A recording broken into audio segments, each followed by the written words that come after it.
Buenas tardes ya. Gracias, señor presidente. Bienvenidos a los invitados que nos acompañan hoy.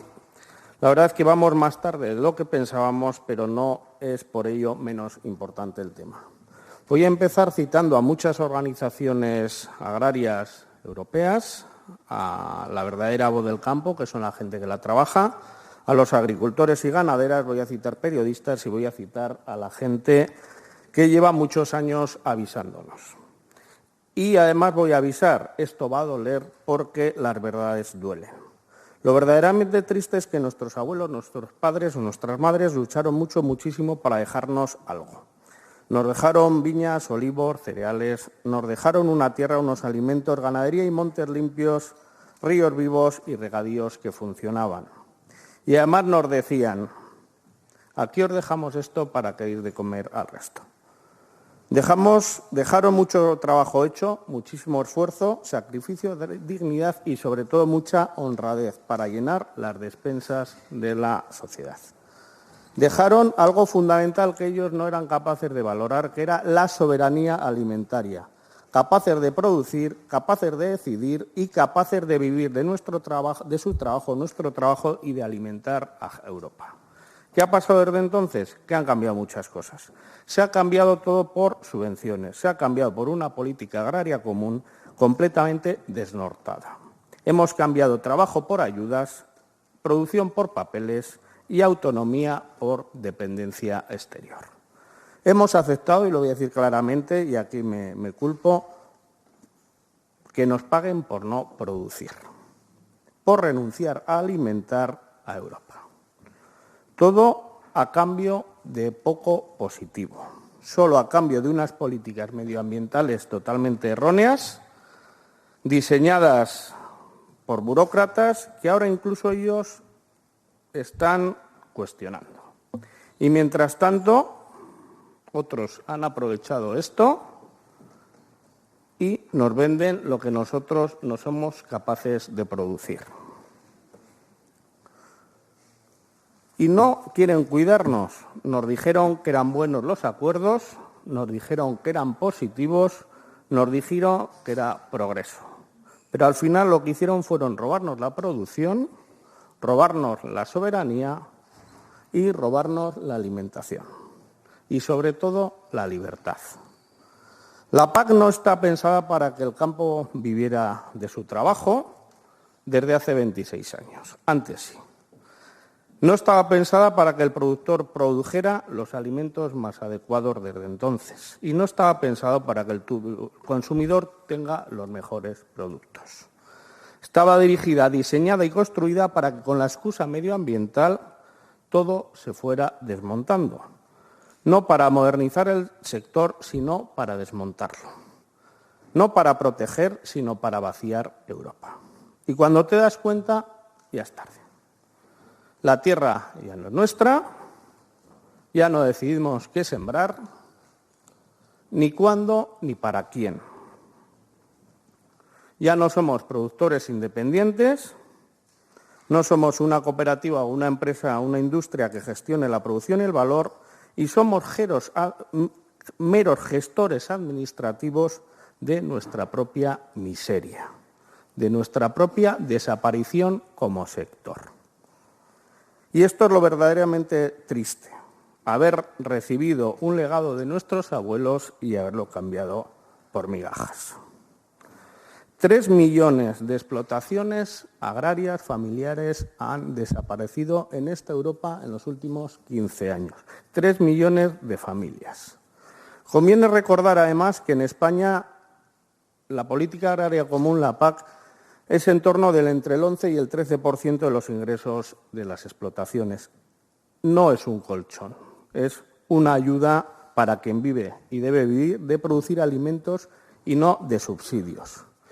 Y ahora es cuando empezamos a entender algo todavía más incómodo, que esto no era un error, esto no era una mala aplicación de la PAC, era un plan. Y era un plan diseñado por lobbies para llevarnos exactamente a donde estamos hoy. Para que los acuerdos de Mercosur suenen bien, para algunos. Y aquí es donde entramos a la culminación lógica de este plan que lleva 3 décadas realizándose. Porque Mercosur, les aseguro que no nace de la nada. Mercosur llega después de haber debilitado al productor europeo 26 años, nada menos, después de habernos llenado de costes extras y después de habernos quitado todo el margen, todo el poder de decisión y toda la capacidad de competir. Mercosur es ese plan. En este contexto, hago un inciso, la buena noticia es que el Parlamento Europeo haya decidido remitir el acuerdo del Tribunal de Justicia porque introduce un control jurídico previo sobre la compatibilidad con los tratados, algo imprescindible dentro de un acuerdo comercial que puede y afecta a los principios básicos de reciprocidad, la competencia leal y la protección de sectores sensibles. Aquí hay personas, cooperativas, industria agroalimentaria, debiera haber un empleo, futuro y territorio. Navarra, la agricultura no es marginal, es una agricultura hasta ahora luchadora, genera el mayor PIB de la comunidad, es el principal sector económico, es el que más empleo directo e indirecto genera y el que fija la población en su territorio. Cuando se debilita la agricultura y el ganadero, se debilita a la sociedad. Cae el precio en origen, las cooperativas pierden margen, la industria pierde volumen, el sistema se resiente y la seguridad alimentaria desaparece. Mercosur amenaza a todo un sector económico completo. Amenaza la seguridad alimentaria de la población. Y conviene decir algo claro, porque se intenta manipular con este debate. No se está defendiendo el pasado aquí, en esta moción, sino que estamos intentando defender el futuro y lo que ello conlleva. Lo que está poniendo en riesgo Mercosur es una agricultura moderna, regulada, exigente y responsable y la seguridad alimentaria de la población. Mercosur no plantea una competencia entre iguales, plantea competir con otro modelo productivo completamente diferente, distinto, antítesis de lo que los burócratas europeos nos han obligado durante décadas. Un modelo donde se utilizan fitosanitarios prohibidos en Europa desde hace décadas, donde se emplean hormonas ganaderas vetadas aquí, por supuesto, donde los estándares laborales, sanitarios y ambientales son completamente más laxos, son distintos, y donde los costes de producción nada tienen que ver con los europeos. No hablamos de un modelo de competencia desleal, hablamos de un modelo también que destroza el medio ambiente. Regiones del Mercosur clave son la Amazonía o el Mato Grosso. La expansión agrícola y ganadera, no hace falta decir que se ha llevado millones de hectáreas deforestadas por delante. Ese es el modelo productivo que pretenden muchos que compitamos desde la agricultura y ganadería europea. Y esto no es una opinión, es un hecho tangible. Por tanto, cuando alguien hable de libre comercio, conviene aclarar cosas. Sin las mismas reglas, el libre comercio simplemente es dumping regulatorio. Y aquí aparece la gran coartada política, las llamadas cláusulas de salvaguarda. Señorías, digámoslo con rigor, en el acuerdo UE-Mercosur no existen cláusulas de salvaguardia preventivas ni automáticas. Lo que existen son mecanismos de defensa ex post, a posteriori, después del daño, después del cierre, después de la ruina o después de la crisis sanitaria. Mientras tanto, el producto puede entrar porque no se activan automáticamente, el precio cae, las explotaciones pueden desaparecer y sus hijos e hijas no tendrán claro qué es lo que están comiendo. Esto no protege a nadie. Y todavía aquí hay algo más grave. Las medidas de salvaguarda, en realidad, no no obligan a Mercosur a nada. Y quien se haya leído la parte que corresponde de las 544 páginas del tratado, lo verá muy claro.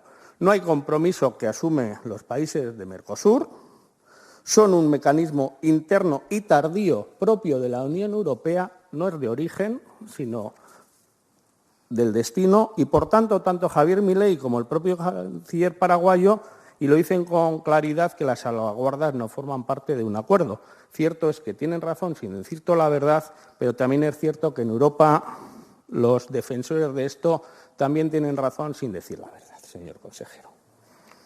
Y mientras tanto, el consumidor, porque este debate no acaba en el campo, destruye la producción local, cuando se aumenta la dependencia exterior, se pierde el control de lo que comemos, de los precios, crece la volatilidad, suben, como digo, los precios y, sobre todo, se importan productos sin la garantía sanitaria de aquí. Europa ya cometió este error con la industria, cometió el error con la manufactura, cometió el error con la energía y quiere repetirlo con la agroalimentación. Por lo tanto, esto no son privilegios, Europa no puede ceder en la soberanía industrial. Sobre la enmienda, y me voy a posicionar ya, que vamos terminando, sobre la enmienda de Geroa vamos a rechazarla porque no afronta Mercosur, lo esquiva, señor Hoyo. No protege al sector primario, lo pospone todos los problemas y además no dice, no es que mienta, pero no dice la verdad completa. Enmienda para neutralizar, como digo, y proteger la posición de su consejero y de su gobierno, del gobierno que ustedes defienden. Habla de Mercosur, la nuestra, cuestiona el acuerdo, la de UPN, pone el foco en la falta de reciprocidad, la de UPN, y exige medidas concretas para el daño real e inmediato.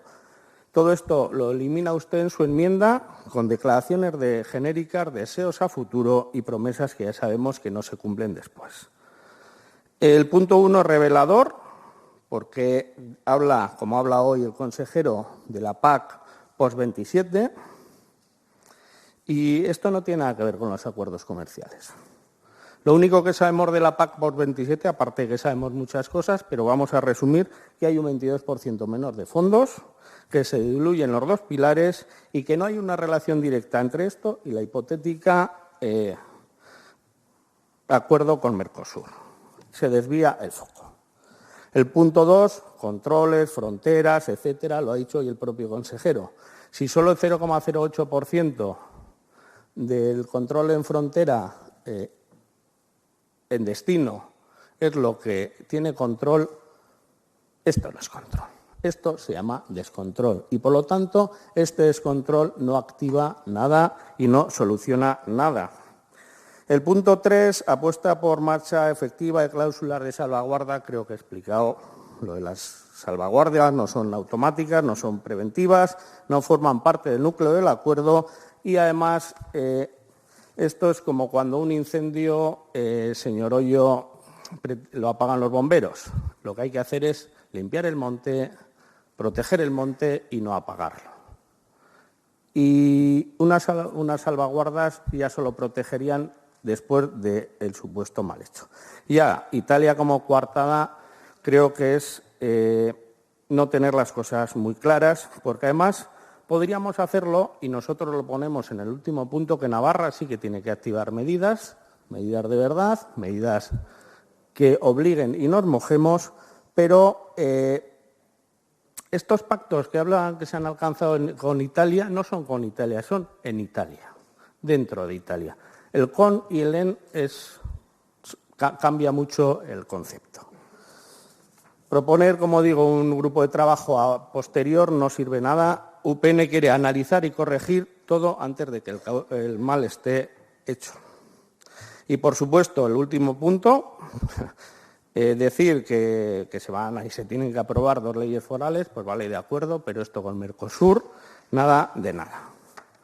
Por lo tanto, señor consejero, también voy a contestarle un poco al hilo de lo que ha dicho en esta enmienda su partido y de lo que ha dicho usted esta mañana en unas declaraciones sobre voy a centrarme y voy terminando, es 30 segundos, que usted reconoce que hay muchos grises, pero aquí los grises que hay son los nubarrones que caen sobre el mercado común europeo, sobre el productor europeo y sobre el consumidor europeo.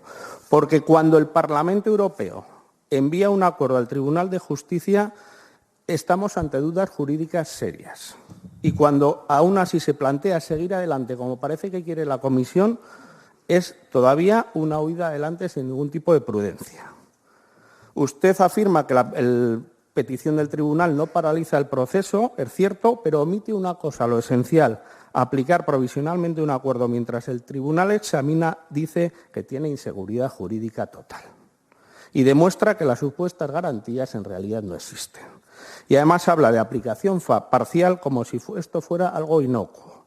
Y no lo es. Parcial significa aplicar ya las rebajas arancelarias y el acceso al mercado agrícola y ganadero. Justo, voy terminando, señor presidente, muchas gracias, justo cuando el daño inmediato al sector primario ya está hecho. No hace falta aplicar todo el acuerdo para hundir precios, sino de manera parcial. Solo basta abrir un mercado, abrir un melón para que ello reviente. Por lo tanto, señorías, espero que esta moción que protege al campo y al consumidor europeo sea apoyada por parte de los grupos parlamentarios. Muchas gracias.